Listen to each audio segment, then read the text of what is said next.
이 본문은 제가 참 좋아하는 영성 훈련하면서 가장 사랑하는 본문 중에 하나입니다. 이번 기간을 보내면서 이 말씀의 깊이가 저에게 가득 임하는 그런 시간이었습니다. 먼저 우리 다윗이 이 시를 쓸 때 굉장히 어려움을 겪고 있었는데 그것이 제가 겪고 있던 상황과 너무나 흡사했습니다. 아마도 들어보시면 여러분 또한 그러한 정황 속에 계신 분들이 많을 것이라고 생각이 됩니다. 우리 3절과 4절에 다윗이 이렇게 노래합니다. 넘어지는 담과 흔들리는 울타리 같이 사람을 죽이려고 너희가 일제히 공격하기를 언제까지 하려느냐. 그들이 그를 그의 높은 자리에서 떨어뜨리기만 꾀하고 거짓을 즐겨하니 입으로는 축복이요 속으로는 저주로다.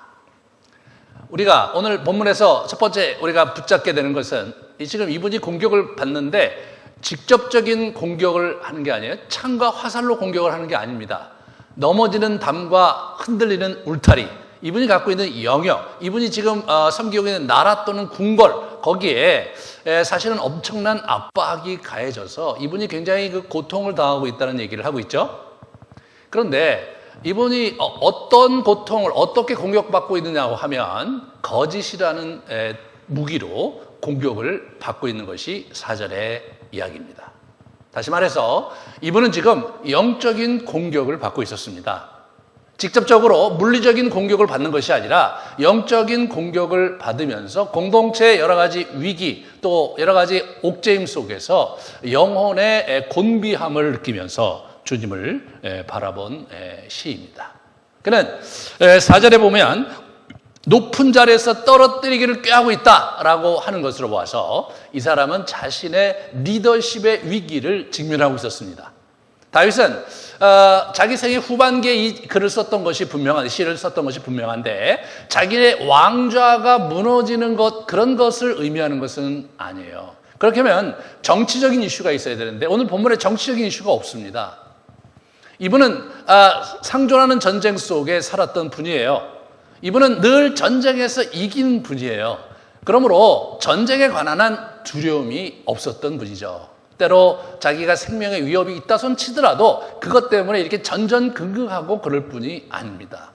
이분은 자기의 왕으로서의 직권과 직위를 위협받고 있는 것이 아니라 이 나라를 영적으로 세워가는 그 리더로서 이제 나라를 전체 물리적인 공간을 확보했고, 그리고 하나님께 그 나라를 드리고 이 모든 백성이 하나님을 찬양하고 또 섬기게 하려는 그런 의도로 지금 성전을 기획하고 있고 수많은 도구들과 성가대를 마련하고 집기들을 마련하는 그러한 그 후반기의 생애 속에서 이분이 이것을 쓰고 있었습니다.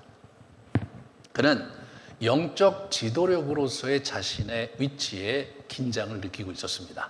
이분은 하나님과의 관계 속에서 어떻게 인생을 헤치고 나아가야 되고 어떻게 자기가 리더로서 자기의 가정과 자기의 가문과 그리고 이스라엘을 헤치고 나아갈지에 대해서 상당히 곤비한 상황이었습니다. 아마도 공동체의 여러 내부적인 긴장이 있었을 것이라고 생각이 됩니다. 그럴 때 사실 영적인 리더가 정말 굉장히 어려워지는 게 뭐냐면 이 자신의 내면에 있는 상처와 또 자괴감 이런 것들이 자꾸 이렇게 결부되면서 그러면서 그 거짓 진리를 가지고 공격하는 악한 영의 공격에 직면하게 됩니다. 우리는 다윗이 어린 시절 별로 이렇게 잘 사랑받고 자란 사람이 아니기 때문에 부모님에 대한 안타까움도 있었어요. 그거의 시에 보면 부모는 나를 버렸으나 주님 나를 버리지 말아 주십시오. 그런 얘기. 사람들이 나를 보면서 깨진 그릇같이 여기고 내 부모도 얼굴을 돌렸고 내 가까운 친구들도 다 나를 떠났습니다. 주님 내 곁을 떠나지 말아 주십시오. 라는 이야기를 하는 시들이 곳곳에 있어요. 이분은 결코 정서적으로 안정돼 있고 건강한 분이 아니었습니다. 그리고 그가 때로 위기와 긴장 속에 있을 때 자신의 어렸을 때부터 이렇게 살아오면서 느꼈던 자기의 죄악이 올라오고 죄책감이 올라와서 그리고 영혼이 참 곤비한 시간들을 보내는 것을 그의 시의 곳곳에 면면이 흘러가고 있어요. 시편에 다윗의 표제어만 붙은 것이 자그마치 73편이나 됩니다. 150편 시편 전체의 반 가까이를 우리 다윗이 노래한 시들로 가득 차 있는데 그 시의 대부분이 이분의 내면의 어려움 속에서 정서적이고도 정체성의 위기 속에서 하나님께 나아간 노래들입니다. 그 중에 이 시가 있는 겁니다. 제가 이제 침묵을 하는 거죠. 잠잠히 하나님만 바라라는 이 말씀을 붙들고, 이 말씀을 붙들고 잠잠히 하나님만 바라면 하나님이 해주신다고 말씀에 돼 있는 거, 그거 내가 그때까지 해온 영성훈련인데 그것밖에 할 게 없어서 그거 하면서 여기저기 기웃기웃대며 세미나도 참석해보고 사람들을 만나고 이제 그런 시간을 보냈습니다. 그러다가 이 침묵의 깊은 세계 속에서 제가 하나님을 새롭게 만나게 되고 그리고 하나님의 컨펌을 받게 되는 그런 경험을 하게 됐습니다. 그래서 여기서 제가 배운 바 하나를 여러분하고 좀 쉐어링 하려고 하는데 이 침묵이라는 게요. 침묵이라는 게 도대체 뭐냐 이거죠. 그죠? 여러분도 아마 하시면서 많이 생각했어요. 뭐냐 이게 도대체. 뭐 불교도 침묵이 있고 뭐 여러 종교에 다 침묵이 있는데 우리의 침묵은 뭐냐? 라는 부분에서 이 본문이 우리에게 주는 굉장히 중요한 포인트가 있다는 것을 제가 체감할 수가 있었습니다. 여기서 보시면 잠잠히 하나님만 바라라 이렇게 나와 있거든요. 잠잠 하나님만 바라라. 그런데 이게 1절에 두미아라는 이게 침묵이라는 단어를 썼는데 이 단어는 명사예요. 명사. 근데 5절에도 침묵이라는 단어를 썼는데 그거는 동일한 단어인데 동사형이에요. 그리고 이제 샤카트와 카샤라는 그런 동사가 또 쓰여졌는데 그것은 이제 기도와 관련된 단어가 아니에요. 기도와 관련될 때는 두미아와 다마라는 동사와 명사가 쓰여졌는데 여러분 오늘 본문에서 가만히 보시면 이게 별거 아닌 것 같은데 굉장히 커다란 그 의미가 있어요. 나는 나의 영혼이 잠잠히 하나님만 바라며라고 돼 있는데 나의 영혼이 하나님만 바라며라고 돼 있는데 여기에는 동사가 없는 문장이에요. 그러니까 정확하게 하냐면 하나님을 향하여 나의 영혼이 침묵, 끝. 동사가 없어요. 동사가 없어요. 그런데 우리 그 5절에 보시면 나의 영혼아 잠잠히 하나님만 바라라 이건 동사를 쓰였어요. 하나님만 바라라는 동사를 썼단 말이에요. 이게 좀 보다가 보니까 이게 왜 이렇게 이 사람이 쓴 거야? 이런 생각이 좀 들어서 제가 이제 스터디를 했는데 실제로 이 두미아라는 이 침묵이라는 명사는 딱 4군데 써요. 성경에 시편 22편, 39편, 62편, 65편. 다마라는 말은 다양하게 쓰였어요. 샤카타하고 카샤도 다양하게 쓰였습니다. 다른 본문에. 그런데 두미아라는 단어는 기도할 때 썼던 아주 독특한 단어였던 거예요. 다른 단어를 보면 샤카트와 카샤는 그냥 우리가 말 없는 거, 좀 어지러운 게 사라지고 뭐 이렇게 여러 가지로 조용해지는, 외부적인 조용해지는 것들에 대한 얘기예요. 다마도 외부적인 조용해지는 것도 있지만 내면의 침묵도 얘기가 되고 있는데 두미아라는 이 명사는 독특합니다. 뭐냐면 하나님과 관계된 문장에서만 쓰인 거예요. 하나님과 관계된. 그래서 저자들이 어떻게 번역하면 하나님을 기다리다, 잠잠히 하나님을 기다리 이런 식으로 쓰이는 거예요. 그러니까 우리 이 기독교의 기도에서 하는 이 침묵은 하나님 앞에서 하는 침묵이에요. 그렇기 때문에 그게 레스트가 되고 안식이 되고 그게 웨이팅, 기다림이 되는 거예요. 그래서 어머니 품에 앉아 있는 어린아이가 있는 그 그림이 시편 133편에 나오는데 그게 성경에서 얘기하는 침묵의 실체입니다.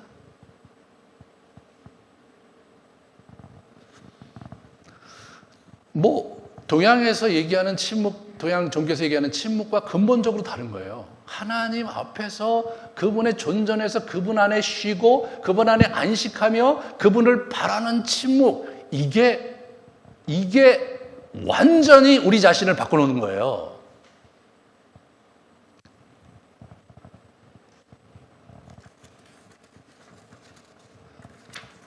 어떻게 바꿔놓느냐? 이 다윗이 그 고백을 하는데요.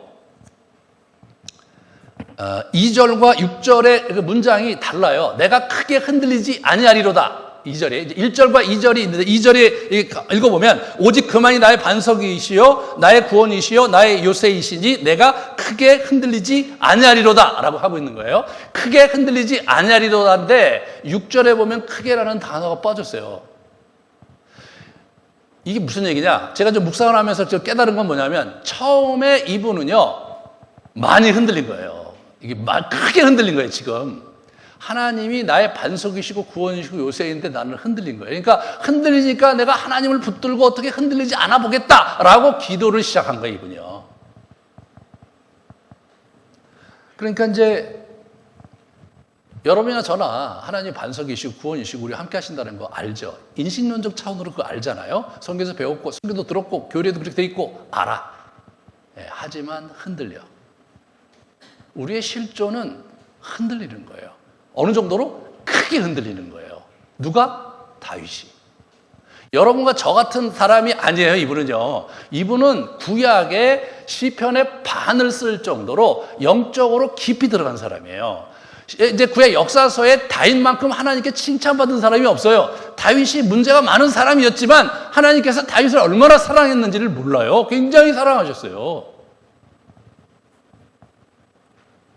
그런 사람이 크게 흔들리지 않는다고 얘기를 한 거예요.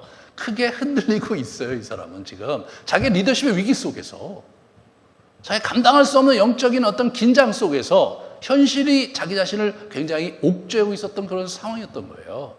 그리고 악한 영이 자기를 막 공격을 하는 거죠. 자신의 치명적으로 자기의 그 자괴감을 건드리고 그의 과거의 죄, 너는 밧세바를 취하고 걔하고 지금 살고 있지 않느냐, 또는 기타 너는 도대체 자식을 어떻게 키웠길래 암논이 그 다말을 그렇게 범하고 또 압살롬이 막 그걸 또 죽이고 너 그걸 어떻게 방관했느냐, 기타 등등의 수많은 날선 문장들이 이 사람을 강퇴했을 거라는 생각이 들어요. 왜냐하면 이 사람의 시를 보면 위기 속에서 자기가 어렸을 때부터 지은 자기의 죄를 고백하는 얘기가 많이 나와요. 이분의 시 속에서 긴장관계 속에서 계속해서 언급하고 있는 게 죄예요. 자기의 죄에 대한 얘기를 굉장히 많이 해요. 명시적으로 이분의 죄는 성경에 언급된 게 두 가지예요. 하나는 밧세바에 관련된 죄고요. 또 하나는 우리 인구조사 하지 말라는데 인구조사했던 죄가 명시적으로 성경에 언급된 죄 두 가지거든요. 하지만 이 사람은 늘 자기의 죄책감 속에 시달렸어요. 여러분이나 저나 우리가 인생을 살아가면서 때로 위기 상황과 어려움이 닥칠 때 자기 내면에 있는 그러한 상처나 과거의 그 어려움들 속에서 형성된 그 부정적인 특성들이 여러분을 이렇게 막 공격할 때가 있죠.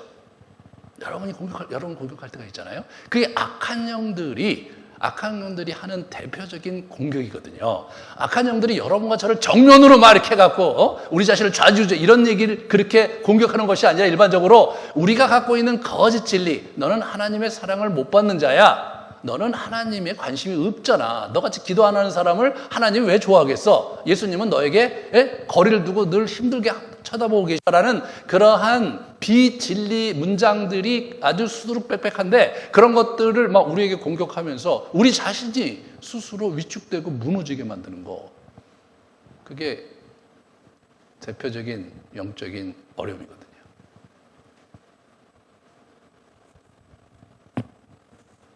이분은 반석이고 구원이고 요새이신 그런 하나님을 제가 붙잡은 거예요. 그리고 이게 긴 침묵 속에서 그분을 바라보는 그 침묵의 시간이 어느 정도 흘러가니까 침묵이 어떻게 돼요? 동사가 돼요. 침묵을 하고 있어요. 여러분, 침묵이 흘러간단 말이에요.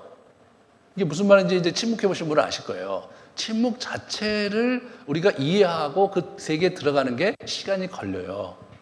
말을 안 하는 게 침묵이 아니거든요. 그러니까 기독교 전통에서 하나님 앞에 하는 침묵의 그 전통이 우리에게 있어요.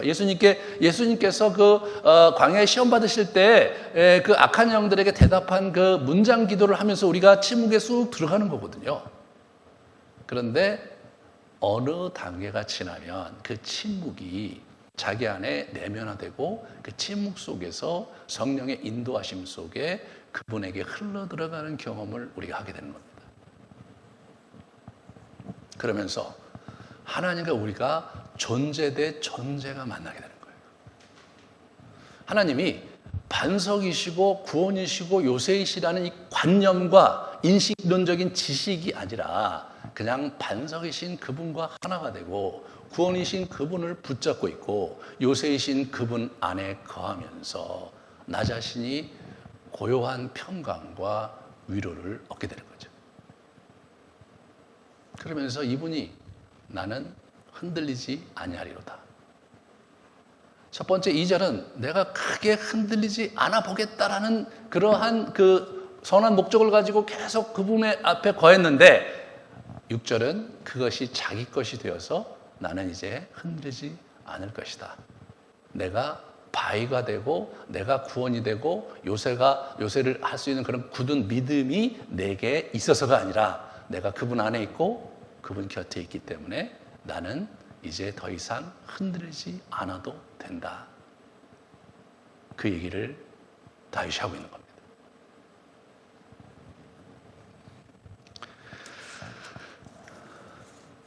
일반적으로 그러한 과정에서 나타나는 그러한 현상 중에 하나는 뭐냐면 인간이 자기의 실체를 본다는 거예요. 네, 자신의 그 어떤 본질적인 실체를 직면하게 된다는 겁니다. 그래서 9절에 슬프도다 인생이여라는 얘기를 하게 되고 그것이 오늘 설교 제목입니다. 슬프도다 사람은 입김이며 인생도 속임수이니 저울에 달면 그들은 입김보다 가벼우리로다 이런 말씀이 있는 거죠. 알 것 같으면서 잘 모르겠죠. 사람은 입김이고 인생도 속임수다. 이게 무슨 말이에요 도대체, 그죠? 이제 세번역에서 그걸 번역을 했어요. 신분이 낮은 사람도 입김에 지나지 않고 신분이 높은 사람도 속임수에 지나지 않는다 이렇게 번역을 했어요. 뭐 그럴듯한데 여전히 모르겠죠. 여전히 모르는 거예요. 저게 원어로 봐야 알 수가 있어요. 원어로. 첫 번째 사람은 저게 뭐냐면 아담이라는 단어를 썼어요. 아담. 그것은 아담이란 인물이기도 하지만 아담은 뭐냐면 기본적으로 흙이거든요. 흙이에요. 네, 그러니까 흙 같은 사람인 거예요. 그래서 신분이 낮은 사람이라고 번역을 한 거죠. 근데 신분이 낮은 사람이라고 번역을 해놓고 어떻게 돼요? 갑자기 그 맛이 다 사라지는 거잖아요. 그 시어가 갖고 있는 그 뉘앙스가 갑자기 사라져 버려요. 그 다음에 인생은 이슈는 뭐냐면 그예요. 네? 영어로 he라고 번역할 수 있는 그란 말이에요. 자, 흙과 그. 네? 이제 대충 느낌이 오시죠?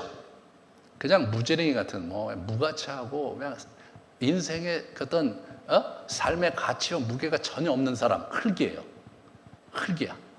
근데 이 사람은 something이야. 뭐예요? 이 사람은 사람 같은 사람이야. 예, 그래서 흙이라고 얘기할 수 없어.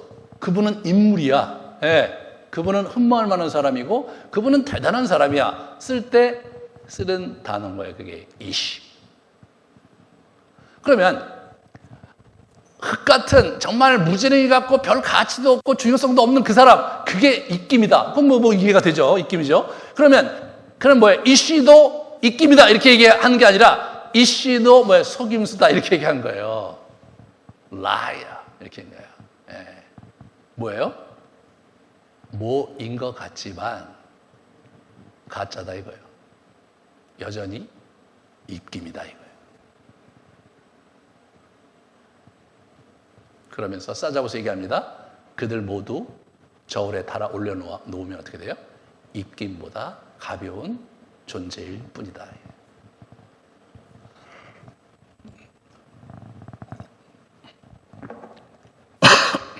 죄송합니다. 그러면 여러분 한번 생각해 봅시다. 이분이 지금 뭘 깨달은 거냐면 자신은 입김인 거예요. 실 가치가 없는 거예요.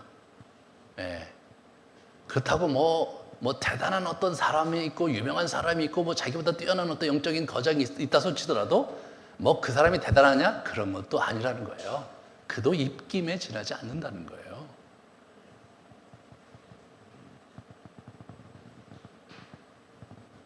그러면서 이분이 반석이신 주님을 그죠? 붙잡는 거죠. 인생은 슬픈 거예요. 왜? 뭐 쥐뿔인 것 같이 뭐 대단한 것 같이 보이지만 뭐 별거 아닌 거예요. 너나 나나 할 것 없이 다 입김인 거예요. 예? 무게가 없는 존재들 헛것. 예, 그것이 인생의 비극인 거죠. 이분이 왕으로서 그걸 느낀 거예요. 입김이다. 너무나 초라하고 너무나 보잘것 없고 그렇게 열심히 나름대로 뭘 대학 졸업하고 하려고 뭐 여기저기 사역도 해보고 뭐 각종 여러 가지 프로그램도 만들어보고 수많은 수련회도 했고 막 여러 가지 일들을 기획하고 실천하고 또 나름대로 성과를 거뒀지만 그게 다 뭐냐 이거예요. 그게 다 뭐냐.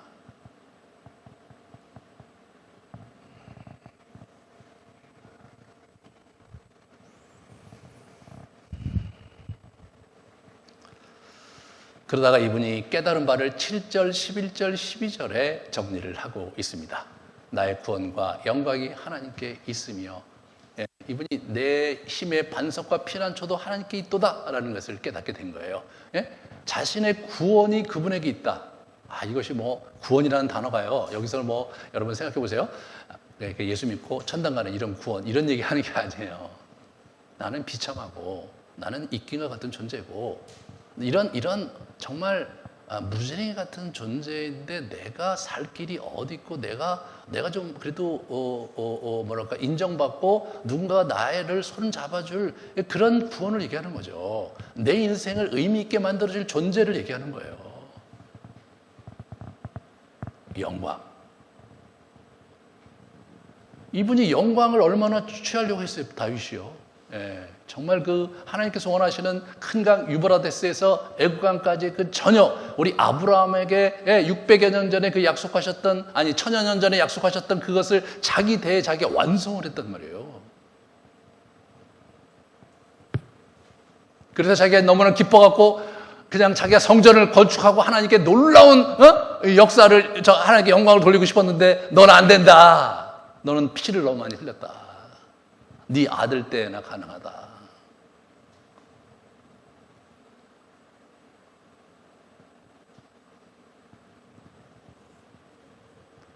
한두 번 한 말씀을 내가 들었나니 이것도 표현이 좀 묘하죠.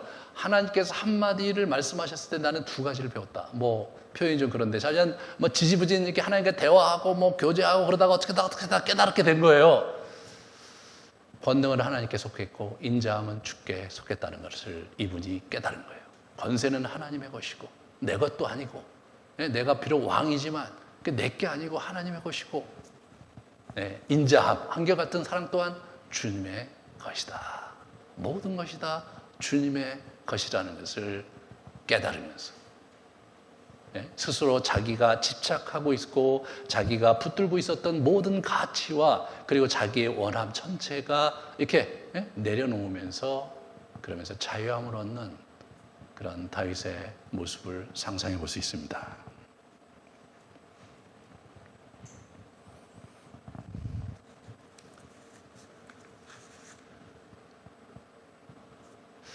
하나님은 살아계시고 이런 일들이 지금 일어나고 있구나. 하나님은 하나님의 때에 하나님의 사람들을 통해서 하나님의 영광을 누리고 계시는구나. 그분은 지금도 복음으로 세상을 장악하고 계시는구나.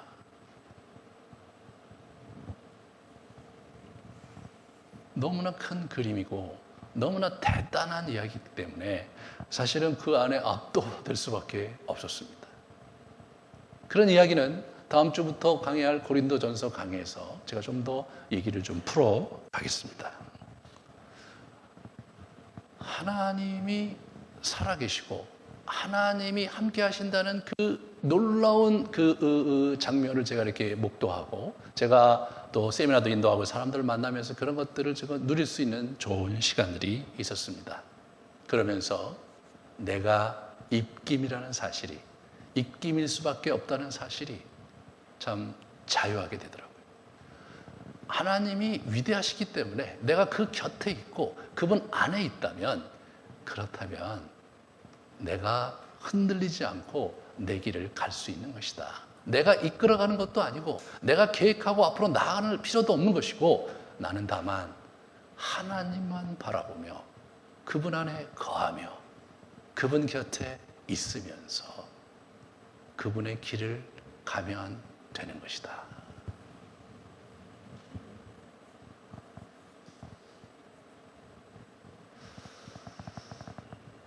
그것을 이렇게 깨닫고 나니까 마음이 아주 가벼워졌고, 워낙 가벼운 놈이 굳이 무겁게 살 이유도 없었는데 뭔가 묵직하게 살려고 했던 그 모든 이야기가 거짓이었다는 것을 받아들이게 되었습니다.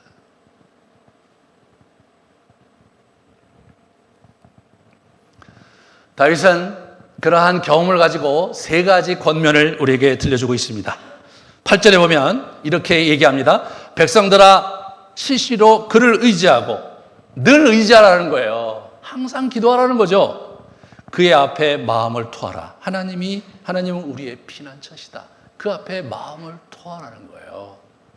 그분 앞에 마음을 토하고 그를 의지하고 그분께 거하라는 거예요. 요한복음 15장에서 내 안에 거하라. 그리하면 너희가 열매를 많이 맺을 것이다. 포도가 원 가지에 그 가지가 붙어 있으면 그러면 열매를 많이 맺듯이 너희가 그렇게 될 것이다. 그 열매를 보고 너희가 내 제자인 줄 알리라. 그게 예수님이 하신 말씀인데 그 얘기를 이 사람이 하고 있는 거예요.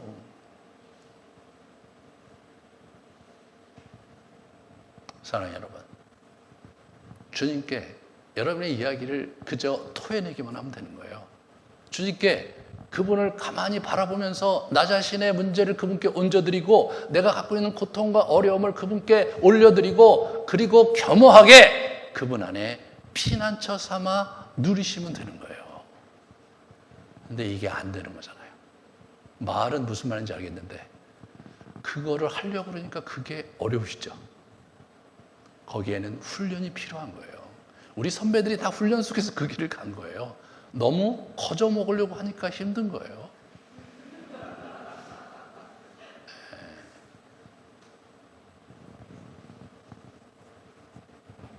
그래서 여러분 이제 다음 주부터 제가 설교를 하겠지만 저희 같이 보면은 그 당시 고린도 교회 친구들이 계속 자기는 교회는 이런 것이다, 신앙은 이런 것이다 라고 주장이 많았어요. 그래갖고 막 파벌도 생기고 자기들은 대로 뭐 많았어요. 그게 정말로 중요한 바울의 가르침과 이 복음의 진리에 대해서 잘 몰라갖고 엄한 짓을 하고 살았어요.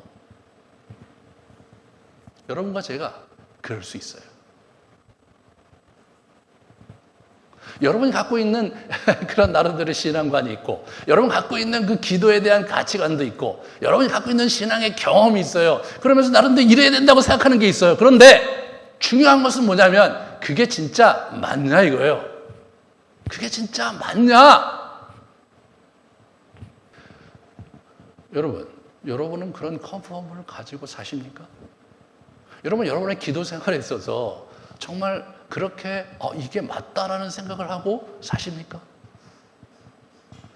제가 이 3개월 동안의 그 경험을 지금 여러분한테 쉐어링하고 있어요. 근데 제 쉐어링이 무슨 의미가 있겠어요? 그죠? 성경 속에서 그것이 재해석되고 의무부여될 때 그것이 객관화되고 그것이 여러분에게 의미 있는 것이지 저의 개인적인 경험이 그렇게 중요한 건 아니잖아요. 네? 여러분이 갖고 있는 신앙의 경험이 성경과 전통 속에 이게 맞닿을 때 그것이 의미가 있고 그럴 때 열매를 맺어지는 것이지 여러분이 그런 거 확인하도 않고 여러분 나름대로 열심히 한다고 열매가 맺혀지느냐 말이에요. 두 번째로 포악과 탈취를 얻은 재물의 유혹에 휘청이는 갑자기 제가 자유함이 생기더라고요. 그래 주님만이 아시는 거 아니냐. 그럼 나는 주님을 붙들고 주님을 안다면 이 세상을 이길 수 있는 것이다. 여러분이 이 아름드리 교회 다니면서 배워야 될 게 뭐냐? 하나님을 만나는 거예요, 여러분. 하나님을 개인적인 차원에서 말씀을 묵상하면서 만나고 그분과 더불어 여러분의 영혼을 하나로 만들어가면서 여러분의 하나님께서 원하시는 삶을 살아가는 것을 이 교회에서 배워야 돼요. 그런 거를 여기서 안 배우고 그러고 이 교회를 다니면 여러분 너무 안타까운 거죠. 그래서 너무나 안타까워요. 너무나 안타까워요. 여러분 볼 때마다 너무나 안타까워요. 저렇게 무식할 수 있을까 생각이 되고, 저렇게 미련하게 자기 주장을 할 수 있을까 생각이 되고, 어떻게 헉헉대요. 저렇게 열심히 설교했는데 저렇게 자기 마음대로 신앙생활 하려고 하실만 할까? 근데 그럼 왜 우리 교회 나오는 걸까?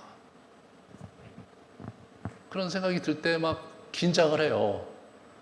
하나님께 기도하면 하나님 내가 뭘 잘못 가르쳤길래 저분들이 저렇게 하시는 겁니까? 예. 무슨 깡으로 영성훈련 안 하고 저렇게 우리 교회를 열심히 다니는 겁니까?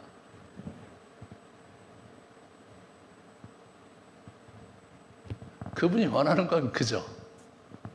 하루에 일정 시간을 내서 그분 앞에 머물고 그냥 머물고 Here I am. 그리고 말씀 보고 기도하면서 주님 내가 여기 있습니다. 나를 도와주세요. 그냥 그거를 지속적으로 하는 거 그거 딱 하나거든요. 근데 그게 안 돼요. 그걸 또 나름대로 여러 가지로 부르짖고 이렇게 하고 하는데 그것도 중요하지만 예수님을 사귀는 것이 너무나 중요한 거거든요. 하나님을 존재 대 존재로 만나는 것이 정말로 중요한 거거든요. 그게 없고 신앙생활 하는 건 뭐냐? 안고 없는 찐빵이죠. 안고 없는 찐빵이에요. 그 본질을 제가 나름대로 여러분하고 나누려고 무지무지 애를 썼어요. 근데 제가 잘못한 거는 크게 없는 것 같아요. 제 지금 이번에 3개월 갔다 오고 보니까 저는 크게 잘못한 게 없는 것 같아요.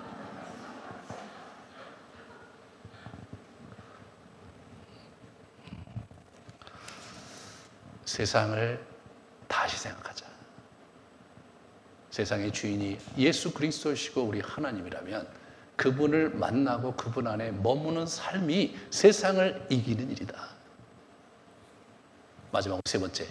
사람이 행한 대로 갚으시는 분임을 붙잡자. 그거예요. 이분이 행한 대로 갚으실 거라는 거예요. 하나님께서 우리에게 주신, 여러분에게 주신 인생의 소명과 사명이 있잖아요. 그걸 가지고 열심히 살라는 거예요. 그럴 때 반드시 보상이 있을 것이라는 거죠. 그래서 nothing이 something이 되는 거예요. 정말 입김처럼 가벼운 우리가 그리스도로 인해서 무거워지고 그리스도 하나님의 나라에서 가치 있고 그리고 하나님의 인정을 받는 복된 자가 될 수 있다는 거죠. 그거 없이 그저 예배당 예배만 이렇게 열심히 나오고 교회 봉사를 열심히 하고 그렇게 하면 그게 안 되는 거거든요. 제가 이번에 거기서 읽던 책 중에 재미난 책이 봤어요. 이제 기도에 대한 책이 나오는 것 중에서 마르다와 마리아 얘기가 나온 거예요. 마르다가 여러분 굉장히 열심히 일을 했잖아요. 마리아가 예수님 그 앞에 앉았잖아요. 그래서 이제 마리아를 보면서 마르다가 막 뭐라 그러잖아요. 근데 그 책이 뭐냐면 사람들은 잘 모른다. 마리아가 더 힘들었다는 사실을 모른다. 근데 그 말을 딱 듣는 순간 맞다. 아니 저 가서 부엌에서 일하고 이런 것들은 사실은 또 나름대로 하면 하잖아요. 예수님을 마주 대하는 게 그게 쉬운 줄 아세요? 거기 편안히 앉아 있으면 그럼 예수님 막 사랑을 주고 막 이런 거 그게 쉬운 줄 아세요? 그분이 사랑만 줍니까? 날카로운 시선과 네가 뭘 잘했다고 하는 것과 우리 자신의 실체를 보여주면서 너 이런 놈이야라고 얘기하시고 너 어떻게 살 거냐? 그리고 때로 좋은 말만 하십니까? 여러분 복음서 지난번에 같이 읽었잖아요. 제가 요한복음 들려드렸잖아요. 신랄하게 얘기하시잖아요. 제 앞에서 그분이 신랄하게 얘기하세요. 여러분 앞에서는 신랄하게 얘기하지 않으시나요? 어렸을 때는 예수님이 앞에 있으면 막 행복하고 눈물이 날 것 같죠? 예수님 앞에서 있으면은 눈물이 나는 건 맞는데 행복해서 나는 눈물도 있지만 괴로워서 나는 눈물도 있는 거예요. 결혼해서 우리 같이 서로 사랑하고 살면 행복할 것 같지만 그 사랑이 제대로 이루어질 때까지 서로의 그 단점과 서로의 그런 어둠 때문에 막 서로 굉장히 부딪히는 것도 있지만 서로의 캐릭터가 다르기 때문에 느끼는 게 얼마나 많아요. 그게 긴장이 크잖아요. 그 캐릭터가 다른데. 그럼 예수님의 캐릭터와 여러분의 캐릭터가 하나입니까? 전혀 그렇지 않아요. 복음서를 한번 정직하게 복음서를 묵상해 보세요. 안 그래요? 그 대표적인 증거가 뭡니까? 제자들이 마지막 때 예수님 때문에 죽고 싶지 않아서 다 도망갔단 말이에요. 그들이 3년을 쫓아다녔는데 예수님을 위해 죽을 수는 없었어요. 그게 인간이고 그게 예수님과 우리 사이에 갖고 있는 긴장이죠. 근데 그 긴장을 실제로 맛보지 않은 분들이 그게 굉장히 아름다울 거라고 생각하는 거예요. 저도 굉장히 충격을 받았어요. 그 부분을 보면서 그래 맞다. 마리아가 결코 쉽지 않았을 것이다. 어떻게 보면 마리아는 마르다보다 훨씬 더 어려운 것을 선택한 것이다. 사랑하는 여러분, 어렵지만 그 길을 갑시다. 그래서 앞으로 이제 여러분과 10년을 같이 가야 될 것 같은데 이제 제 생각은 변함이 없겠습니다. 그리고 제가 이제 가야 될 길을 갈 거고, 그렇지만 우리 교회가 어떻게 가야 될 것인가는 좀 다른 역동 속에 갈 겁니다. 그 얘기를 다음 주 광야에서 피어난 꽃 고린도전서 후서 강의 속에서 같이 풀어 가겠습니다. 같이 우리 기도합시다.